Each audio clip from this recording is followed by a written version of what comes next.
April 4th, 1972, at about 7:40 a.m., Inez Cisco was operating a Ford station wagon in a generally northerly direction on State Highway number 8 in Delaware County.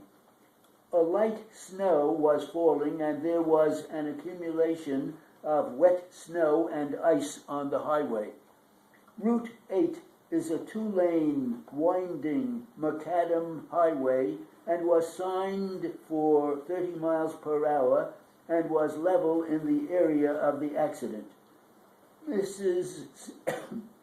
Cisco proceeded along, and at a point on the highway approximately 2 miles north of the hamlet of Masonville, as she was negotiating a curve in the road, she lost control of the vehicle and skidded along and across the southbound lane, and the station wagon came to a halt with its front against and entwined in the cable of the guard rail on the westerly side of the highway. The station wagon was at a 45-degree angle to the highway and was blocking about 3/4 of the southbound lane. With Mrs. Cisco at the time of this accident, hereinafter referred to as the first accident, were her daughter, a foster daughter, and the latter's 6-month-old baby. No one was injured, and upon ascertaining this fact, the driver of a passing sanding truck drove off to notify the police. A later passerby stopped and placed 3 30-minute flares at the scene so as to warn other motorists. Trooper Westfall arrived at the scene at about 8 a.m.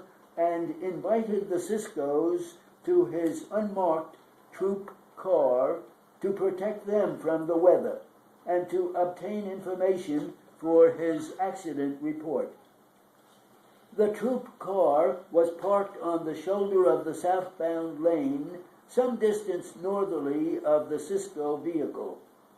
During the preparation of the accident report, the 6-month-old baby became restless, at which point Mrs. Cisco, the claimant, left the troop car and proceeded to the right rear door of her wagon to procure milk for the infant.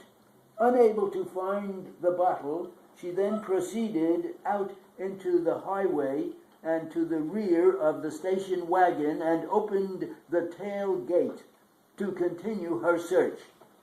While the claimant was thus positioned, a northbound automobile being driven by a Mrs. Wright went out of control and followed the precise route of the Cisco vehicle, thereby crushing Mrs. Cisco between the front of the Wright vehicle and the rear of the Cisco vehicle.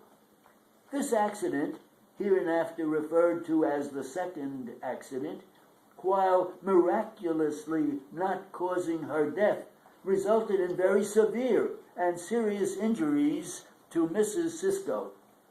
The claimant and her husband commenced actions against the state, and after trial the court found, inter alia, that the failure of Troop Westfall to provide adequate warning of the dangerous circumstances by flares and illumination of the troop car light after the first accident constituted negligence on the part of the state.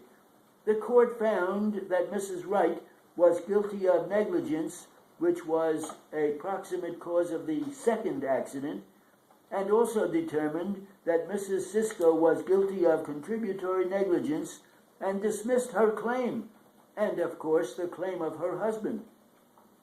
From that judgment, claimants appeal and urge that Mrs. Cisco was not guilty of contributory negligence, and that even if she were guilty of contributory negligence, she was still entitled to recover because of the doctrine of last clear chance. We must reject both of those contentions. Though she had been a recent victim of the treacherous conditions of the highway in the first accident, Mrs. Cisco, in the absence of an emergency or any other compelling circumstance, chose to place herself in a position of grave danger. She, more than anybody else, knew of the dangerous conditions, and yet apparently oblivious to the fact that other users might fall prey to the same conditions which contributed to the first accident, ventured out into the slippery highway and literally turned her back on approaching traffic. Clearly, the claimant was guilty of negligence which contributed to the accident. That the doctrine of last clear chance is inapplicable to these facts is equally clear.